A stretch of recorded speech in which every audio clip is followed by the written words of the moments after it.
Accounting legend. കഴിഞ്ഞ ക്ലാസ്സിൽ നമ്മൾ ഡിസ്കസ് ചെയ്തുകൊണ്ടിരുന്നത് എന്താണ് ഡീസെൻട്രലൈസേഷൻ അല്ലെങ്കിൽ ഡീസെൻട്രലൈസേഷനെ കുറിച്ച് ലൂയിസ് അലൻ എന്താ പറഞ്ഞിരിക്കുന്നത്, ദെൻ ഹെൻറി ഫേഡ് എന്താണ് ഈ ഡീസെൻട്രലൈസേഷനെ കുറിച്ച് പറഞ്ഞിരിക്കുന്നത്, then അതുപോലെ തന്നെ സെൻട്രലൈസേഷനും ഡീസെൻട്രലൈസേഷനും തമ്മിലുള്ള ഡിഫറൻസ് എന്താണ്, അല്ലെങ്കിൽ എന്താണ് സെൻട്രലൈസേഷൻ അല്ലെങ്കിൽ എന്താണ് ഡീസെൻട്രലൈസേഷൻ, then അതുമായി ബന്ധപ്പെട്ട് അത് ചെറിയൊരു എന്താണ് ഓപ്പോസിറ്റ് ആയിട്ട് നമ്മൾ ഡിസ്കസ് ചെയ്യുന്നു പറയുന്നെങ്കിലും ചെറിയൊരു ഡിഫറൻസ് മാത്രമാണ് അവിടെ ഉള്ളത്. Centralisation means the opposite of decentralisation തന്നെയാണ്. ഇന്ന് നമ്മൾ ഡിസ്കസ് ചെയ്യാൻ പോകുന്നത് ഈ ഡീസെൻട്രലൈസേഷൻ കൊണ്ട് ഒരു ബിസിനസ് സ്ഥാപനത്തിന് എന്തുമാത്രം ഗുണമാണുള്ളത് അല്ലെങ്കിൽ ഇമ്പോർട്ടൻസ്, എന്തുമാത്രം സിഗ്നിഫിക്കൻസ് ആണ് ഒരു ബിസിനസ് സ്ഥാപനത്തിനെ സംബന്ധിച്ചിടത്തോളം ഈ ഡീസെൻട്രലൈസേഷൻ എന്ന പ്രോസസ് പ്ലേ ചെയ്യുന്നതെന്നാണ് നമുക്ക് ക്ലിയർ ആയിട്ട് മനസ്സിലാക്കേണ്ടത്. സോ അതുമായി ബന്ധപ്പെട്ട് എന്താണ് ഡീസെൻട്രലൈസേഷന്റെ ഇമ്പോർട്ടൻസ് എന്നാണ് നമുക്ക് വൺ ബൈ വൺ ആയിട്ട് നോക്കി കാണാം.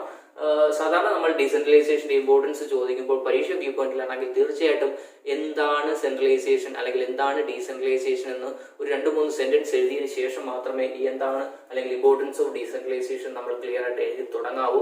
ഇതുമായി ബന്ധപ്പെട്ട് ആദ്യത്തെ പോയിന്റ് ഡിസ്കസ് ചെയ്യുന്നത് എന്ത് തന്നെയാണ്, development initiative among the subordinate. That is decentralisation എന്നൊരു പ്രോസസ് അല്ലെങ്കിൽ ആ ഒരു പർട്ടിക്കുലർ പോളിസി കൊണ്ട് ബിസിനസ് സ്ഥാപനത്തിന്റെ ഒന്നാമത്തെ ഇമ്പോർട്ടൻസ് എന്ന് പറയുന്നത് develop initiative among the subordinate. എന്താണ് സബോർഡിനേറ്റിന് ഒരു ഇനിഷ്യേറ്റീവ്, ഒരു ജോബ് ഫസ്റ്റ് ചെയ്യാനുള്ള അല്ലെങ്കിൽ പെട്ടെന്ന് ചെയ്യാനുള്ള ഒരു ടെൻഡൻസി ഡെവലപ്പ് ചെയ്തെടുക്കാൻ പറ്റുമെന്നാണ് പറയുന്നത്. ഏത് ഈ ഒരു ഡീസെൻട്രലൈസേഷൻ എന്ന് പറയുന്ന ആ ഒരു പോളിസിയിലൂടെ പറ്റുമെന്നാണ് പറയുന്നത്. നോക്കാം എന്താ അവിടെ പറയുന്നത്. Decentralisation help to improve self reliance and confidence among the subordinate. Decentralisation എന്ന് പറയുന്ന ആ ഒരു പർട്ടിക്കുലർ പ്രോസസ്സ് കൊണ്ട് എന്താണ് സെൽഫ് റിലയൻസ് ഉണ്ടാവുന്നത്, അതായത് സ്വന്തമായുള്ള ഒരു ധൈര്യം ഉണ്ടാക്കിയെടുക്കാൻ പറ്റുന്നു. പിന്നെ അതുപോലെ എന്ത് സംഭവിക്കുന്നു, കോൺഫിഡന്റ് ലെവൽ ഇൻക്രീസ് ചെയ്യുന്നു. ഒരു സബോർഡിനേറ്റിന്റെ ദാറ്റ് ഈസ് ലോവർ ലെവലുള്ള മാനേജ്മെന്റിന്റെ കോൺഫിഡന്റ് ഇൻക്രീസ് ചെയ്യാൻ പറ്റുന്നു. ഏത് ഈ ഒരു പർട്ടിക്കുലർ പോളിസി കൊണ്ട് അല്ലെങ്കിൽ ഈ ഡീസെൻട്രലൈസേഷൻ എന്ന പ്രോസസ് കൊണ്ട് അത്തരം സിറ്റുവേഷൻസ് നമുക്ക് ഡെവലപ്പ് ചെയ്യാൻ പറ്റുന്നു. That is lower level manager are give more freedom to the managerial decision. എന്താണ് പറയുന്നത്, ഡീസെൻട്രലൈസേഷൻ നമ്മൾ ഡിസ്കസ് ചെയ്തതാണ്. എന്താണ് ലോവർ ലെവലിന് അവർക്ക് ഫ്രീഡം അനുവദിച്ചു കൊടുക്കുന്നത്, നിങ്ങൾ ഏതൊക്കെ വർക്കുകൾ ചെയ്യാം എന്ന് നിങ്ങൾക്ക് ഫ്രീഡം കൊടുക്കുന്നു. ആ ഒരു പർട്ടിക്കുലർ ഫ്രീഡം കൊടുത്തു കഴിഞ്ഞാൽ അവരുടെ കഴിവുകൾ എന്താണ് ഉപയോഗിച്ചുകൊണ്ട് ആ പർട്ടിക്കുലർ വർക്ക് ഏത് രീതിയിൽ ബെറ്റർ ആക്കാം എന്നാണ് ആര് ചിന്തിക്കുന്നത്, ഈ സബോർഡിനേറ്റ് ചിന്തിക്കുന്നത്. ആ സബോർഡിനേറ്റ് ചിന്തിക്കുമ്പോൾ തന്നെ അവർക്ക് എന്ത് പറ്റുന്നു, അവരുടെ പുതിയ പുതിയ നോളജും സ്കില്ലുകളും അപ്ലൈ ചെയ്തുകൊണ്ടേ ആ ഒരു പ്രോസസ് അവർക്ക് ഡെവലപ്പ് ചെയ്യാനുള്ള കഴിവ് ഉണ്ടാക്കിയെടുക്കാൻ പറ്റുന്നെന്നാണ് പറയുന്നത്. This will improve their career prospective. അതിലൂടെ അവർക്ക് എന്ത് സംഭവിക്കുന്നു, ആ ഒരു പർട്ടിക്കുലർ സബോർഡിനേറ്റിന് കരിയർ ഓപ്പർച്യൂണിറ്റിയുമായി ബന്ധപ്പെട്ട് നല്ലൊരു ഡെവലപ്മെന്റ് നമുക്ക് ക്രിയേറ്റ് ചെയ്യാൻ പറ്റുന്നു. ഏത് ഈ ഒരു പർട്ടിക്കുലർ പോളിസി കൊണ്ട്, ദാറ്റ് ഈസ് ഡീസെൻട്രലൈസേഷൻ എന്ന് പറഞ്ഞ പോളിസി കൊണ്ട് സഹായിക്കുന്നു എന്നാണ് പറയുന്നത്. ദെൻ സെക്കൻഡ് പാർട്ട് എന്താണ് പറയുന്നത്, സെക്കൻഡ് ഇമ്പോർട്ടൻസ് പറയുന്നത് develop managerial talent for the future. അതായത് മാനേജീരിയൽ ടാലന്റ് ഇൻക്രീസ് ചെയ്യാൻ, ഡെവലപ്പ് ചെയ്യാൻ സഹായിക്കുന്നു, ഈ ഒരു പ്രോസസ്സ് സഹായിക്കുന്നു. എങ്ങനെയാണ് പറയുന്നത്, decentralisation promotes opportunity to the subordinate to make a familiarity with the work of superior. ഒരു സുപ്പീരിയർ ഏത് വർക്കാണ് അല്ലെങ്കിൽ എന്ത് വർക്കാണ് ടോപ്പ് ലെവലിൽ നിന്ന് തീരുമാനമെടുക്കുന്നത് അല്ലെങ്കിൽ ഡിസിഷൻ മേക്കിംഗ് ഏത് രീതിയിലുള്ള ഡിസിഷനാണ് എടുക്കുന്നത് എന്ന് അറിയാൻ ഒരു സിറ്റുവേഷൻ ആണ് ഈ ഒരു പ്രോസസ്സിലൂടെ ലോവർ ലെവൽ മാനേജർക്ക് കിട്ടുന്നത്. അപ്പൊ അവർക്ക് നിന്ന് അതിലൊരു ടേസ്റ്റ് കിട്ടുന്നു, ഏത് രീതിയിലാണ് ടോപ്പ് ലെവൽ മാനേജ്മെന്റ് തീരുമാനങ്ങൾ എടുക്കുന്ന ഒരു ടേസ്റ്റ് കിട്ടുന്നതിലൂടെ എന്ത് ചെയ്യുന്നു, അവർക്ക് ഫ്യൂച്ചറിൽ ഒരു ഇതുപോലൊരു സിറ്റുവേഷൻ വന്നാൽ ഏത് രീതിയിൽ അത്തരം ഡിസിഷൻ എടുക്കേണ്ടി വരും എന്നുള്ളൊരു തീരുമാനത്തിലെത്താൻ സഹായിക്കുകയും ഇവിടെ എന്ത് ചെയ്യുന്നു, മാനേജീരിയൽ ടാലന്റ് ഇൻക്രീസ് ചെയ്യാൻ സഹായിക്കുമെന്നാണ് പറയുന്നത്.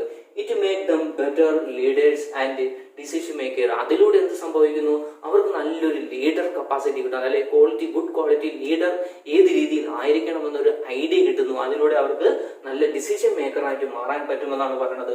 This decentralisation help by preparing better future manager. ഇതിലൂടെ നമുക്ക് എന്ത് കണ്ടെത്താൻ പറ്റുന്നു, നല്ലൊരു മാനേജർ, ഫ്യൂച്ചർ മാനേജർ ഏത് രീതിയിൽ ആകണം എന്ന ലെവലിലോട്ട് നമുക്ക് എത്തിപ്പെടാൻ പറ്റുന്നു. ഇതും ഈ ഒരു ഡീസെൻട്രലൈസേഷൻ എന്ന് പറയുന്ന ഒരു പ്രോസസ്സിലൂടെ നമുക്ക് ഒരു ലോവർ ലെവൽ മാനേജറെ നമുക്ക് ഡെവലപ്പ് ചെയ്യാൻ പറ്റുന്ന ഒരു പ്രോസസ്സാണ് ഈ ഡീസെൻട്രലൈസേഷൻ എന്ന് പറയുന്നത്. മൂന്നാമത് എന്താ പറയുന്നത്, ക്വിക്ക് ഡിസിഷൻ മേക്കിംഗ്. പെട്ടെന്ന് തീരുമാനം എടുക്കാൻ പറ്റും. എങ്ങനെ പെട്ടെന്ന് തീരുമാനം എടുക്കുന്നത്, സാധാരണ ഒരു ഓർഗനൈസേഷനുമായി ബന്ധപ്പെട്ട് ഡിസ്കസ് ചെയ്യുകയാണെന്നുണ്ടെങ്കിൽ ഏതെങ്കിലും ഡിസിഷൻ മേക്കിംഗ് പവർ ട്രാൻസ്ഫർ ചെയ്ത് കൊടുത്തു കഴിഞ്ഞാൽ ആ ഒരു പർട്ടിക്കുലർ സിറ്റുവേഷനുമായി ബന്ധപ്പെട്ട് എന്തെങ്കിലും ഡിഫിക്കൽറ്റി അല്ലെങ്കിൽ എന്തെങ്കിലും പോരായ്മ വന്നു കഴിഞ്ഞാൽ തീരുമാനം എടുക്കണം എന്നുണ്ടെങ്കിൽ നേരെ എന്ത് ചെയ്യണം, അപ്പോഴ് കമ്മ്യൂണിക്കേഷനിലൂടെ ടോപ്പ് മാനേജ്മെന്റിന്റെ ഡിസിഷൻ അറിയേണ്ടതായിട്ട് വെയിറ്റ് ചെയ്യേണ്ടതായിട്ട് വരും. അപ്പൊ അത്തരം സിറ്റുവേഷൻസ് ഇവിടെ അവോയ്ഡ് ചെയ്ത് കിട്ടും. ദാറ്റ് ഈസ് ഡീസെൻട്രലൈസേഷൻ എന്ന പ്രോസസ്സ് എന്താണ് പറയുന്നത്, അവർക്ക് തീരുമാനമെടുക്കാം, എന്ത് ചെയ്യണം എന്നുള്ള തീരുമാനം ആർക്കെടുക്കാൻ പറ്റും, ആർക്കാണോ വർക്കുകൾ എന്താണ് അസൈൻ ചെയ്ത് കൊടുത്തേക്കുന്നത് അല്ലെങ്കിൽ decision making power hand over ചെയ്ത് കൊടുത്തിരിക്കുന്നത്. അത്തരം വ്യക്തികൾക്ക് എന്ത് ചെയ്യാം, ക്വിക്കായിട്ട് ഡിസിഷൻ എടുക്കാൻ പറ്റുമെന്നാണ് പറയുന്നത്. Subordinate with sufficient authority to make quick decision. അവർക്ക് എന്ത് ചെയ്യുന്നു, അധികാരം കൊടുത്തത് കൊണ്ട് തന്നെ പെട്ടെന്നുള്ള തീരുമാനം എടുക്കാൻ പറ്റും. ഈ പെട്ടെന്നുള്ള തീരുമാനം ചിലപ്പോൾ ബിസിനസ് സ്ഥാപനത്തിന്റെ നല്ലൊരു ഗ്രോത്തിലോട്ടായിരിക്കും ചിലപ്പോൾ അത് നയിക്കുന്നത്. Need not consult their superior on every issues. ഓരോ ഇഷ്യൂസ് വരുമ്പോൾ എന്ത് ചെയ്യേണ്ട, സുപ്പീരിയറുമായിട്ട് കൺസൾട്ട് ചെയ്യേണ്ട ഒരു ആവശ്യം വരുന്നില്ല. അത്തരം ആവശ്യം വരാത്തത് കൊണ്ട് തന്നെ പെട്ടെന്നുള്ള തീരുമാനം എടുക്കാൻ പറ്റുമെന്നാണ് പറയുന്നത്. This avoid delay in decision making and facilitate quick decision. അതുകൊണ്ട് എന്ത് ചെയ്യുന്നു, ഡിലേ ഇല്ലാതാക്കുന്നു. ഡിലേ ഇല്ലാതാക്കും മീൻസ് എന്താണ്, ടൈം കൺസ്യൂമിങ്, ടൈം എന്ത് ചെയ്യുന്നു, കുറച്ചു കൊണ്ടുവരുന്നു. പെട്ടെന്ന് തന്നെ തീരുമാനം എടുക്കാൻ ഈ ഒരു ഡീസെൻട്രലൈസേഷൻ എന്ന് പറയുന്ന പ്രോസസ്സിലൂടെ സഹായിക്കുന്നു. ദാറ്റ് ഈസ് ലോ ലെവലിലേക്ക് സഹായിക്കുന്നു എന്നാണ് പറയുന്നത്.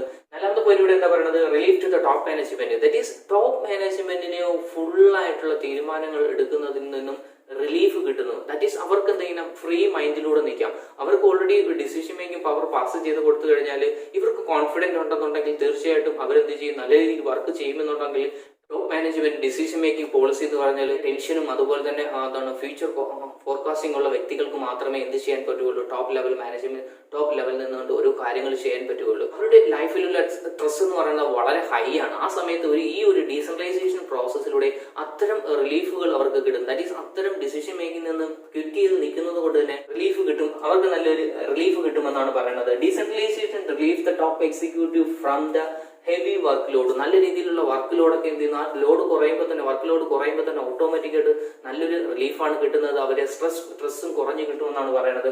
It enable them to concentrate higher functions of the management. ഇതിൽ നിന്ന് അവർക്ക് എന്ത് ചെയ്യുന്നു, അവർക്ക് ഫ്യൂച്ചറിലേക്കുള്ള മറ്റുള്ള ഫങ്ഷൻസ് അല്ലെങ്കിൽ മറ്റുള്ള കാര്യങ്ങൾ തീരുമാനം ഏത് രീതിയിൽ എടുക്കണമെന്ന ലെവലിലോട്ട് എത്തിപ്പെടാൻ സഹായിക്കുന്നു. അപ്പോൾ ഓട്ടോമാറ്റിക്കായിട്ട് ബിസിനസിന്റെ അല്ലെങ്കിൽ ആ ഒരു ഓർഗനൈസേഷന്റെ ഡെവലപ്മെന്റിലോട്ടാണ് ഈ ഒരു പ്രോസസ്സ് എത്തിച്ചേരുന്നത് എന്നാണ് പറയുന്നത്. ഇതിന് അഞ്ചാമത് ഇവിടെ എന്താ പറയുന്നത്, ഇമ്പോർട്ടൻസുമായി ബന്ധപ്പെട്ട് അഞ്ചാമത് ഡിസ്കസ് ചെയ്യുന്നത് ഫെസിലിറ്റേറ്റ് ഗ്രോത്ത്. ഗ്രോത്ത് മീൻസ് വളർച്ച ഉണ്ടാവുന്നു. ആർക്ക് വളർച്ച ഉണ്ടാവുന്നു, അവിടുത്തെ ഓർഗനൈസേഷന് വളർച്ച ഉണ്ടാവുന്നു, മാനേജർക്ക് വളർച്ച ഉണ്ടാവുന്നു, വർക്കേഴ്സിന് വളർച്ച, മൊത്തത്തിൽ വളർച്ചയാണ് ഉണ്ടാവുന്നത്. ഏതിലൂടെ, ഈ ഒരു പർട്ടിക്കുലർ പ്രോസസ്സായ ഡീസെൻട്രലൈസേഷൻ എന്ന് പറയുന്ന പ്രോസസ്സിലൂടെ ഉണ്ടാവുന്ന കാര്യമാണ്. അത് decentralisation prepare executive for the future. അതായത് ഡീസെൻട്രലൈസേഷൻ എന്തുകൊണ്ട് വരുന്നു, നല്ല എക്സിക്യൂട്ടീവ്, അതായത് വർക്കുകൾ കംപ്ലീറ്റ് ചെയ്യുന്ന അല്ലെങ്കിൽ വർക്കുകൾ നല്ല രീതിയിൽ മുന്നോട്ട് കൊണ്ടുവരാൻ ആൾക്കാരെ നമുക്ക് കണ്ടെത്താൻ സഹായിക്കുന്നു. ഈ കണ്ടെത്താൻ സഹായിക്കുന്നതോടെ എന്ത് സംഭവിക്കുന്നു, this enable the organisation to face future challenge and effectively and promote the potential for growth. ഇതിലൂടെ എന്ത് ചെയ്യുന്നു, വളർച്ചയെ സഹായിക്കുന്നത്. ഓർഗനൈസേഷനുമായി ബന്ധപ്പെട്ട ഫ്യൂച്ചർ ചലഞ്ചുകൾ ഉണ്ടെന്നുണ്ടെങ്കിൽ ഈ ഒരു പർട്ടിക്കുലർ പ്രോസസ്സിലൂടെ നമുക്കത് ഇല്ലായ്മ ചെയ്യാൻ പറ്റും.